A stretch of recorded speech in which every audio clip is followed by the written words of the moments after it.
অর্থাৎ এই ছোট শব্দটা, এই শব্দ পর্যন্ত আমার নবীর শানে ব্যবহার করা যাবে না। আর আমরা বুঝানোর ক্ষেত্রে যে অমুক আমার নবীকে এটা বলেছে, নাউজুবিল্লাহ, শব্দ ইউজ করছি, লিখছি, ফেসবুক সোশ্যাল মিডিয়াতে শেয়ার করছি যে নবীজির শানে এটা বলেছে। আরে সে বদবক্ত, সে জাহেল, সে আমার নবীর শান ও আজমত সম্পর্কে কিভাবে কথা বলতে হবে জানে না। আমরা সুন্নি মুসলমান এগুলো কিভাবে ভুলে গেলাম?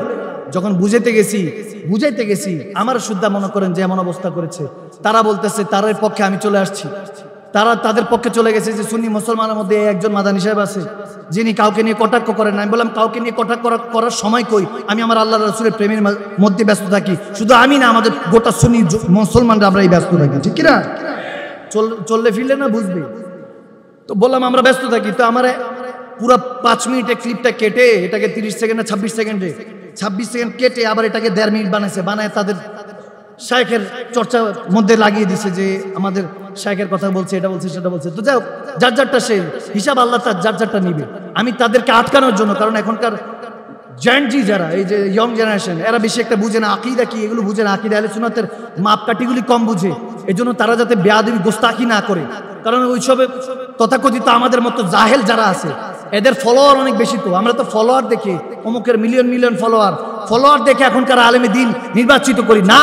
আপনাকে দেখতে হবে যে বয়ান করছে, আগে দেখতে হবে তার পিছনে শেখ ঠিক আছে কিনা, তেনার শেখ, তেনার যে পীর মুর্শিদ আছে, ওস্তাদ টিচার যেনার থেকে পড়ে এসেছে, তেনার আকীদা ঠিক আছে কিনা। শুধু সেখানে নয়, তেনার আকীদা জিনের থেকে পড়েছে, তার আকীদা ঠিক আছে কিনা।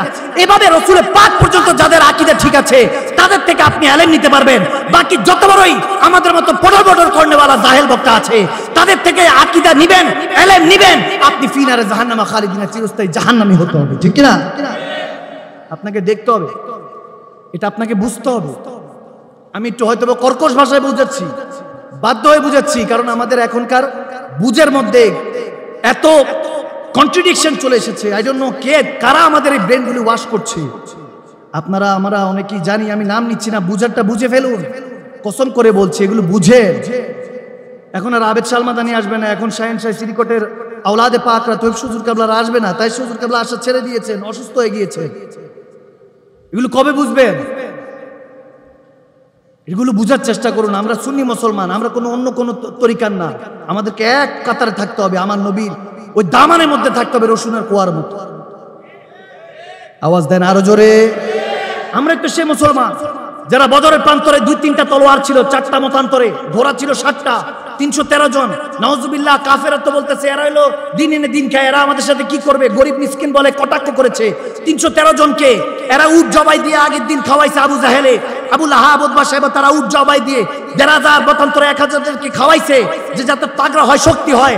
আর 3 দিন যখন যুদ্ধ করেছে, একটা খেজুর কেউ 1.5টা খেজুর, কেউ একটা খেজুরের অর্ধেক খেয়ে যুদ্ধ করেছে।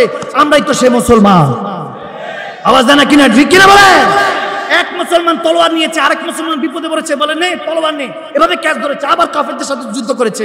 এক কাফের আরেক কাফের, হাদিসে মুবারাকা খুলে দেখেন মিশকাতুল মাসাবিহ, যে যখন কাফেররা পালাচ্ছে, এক কাফের আরেক কাফেরকে বলছে কেন পালাচ্ছিস কেন, আমরা সংখ্যায় বেশি, মুসলমান তো সংখ্যায় কম, তাদের তো শক্তিও নেই, তলোয়ার নাই, উট নাই, ঘোড়া নাই, কিছু নাই, কেন পালাচ্ছিস? বলে আমরা জানি না, এদের মুসলমানদের দরদার উড়িয়ে ফেলেছি, কিন্তু এখনো হাত থেকে তলোয়ার পড়ে যুদ্ধ করে যাচ্ছে আমাদের সাথে। সুবহানাল্লাহ।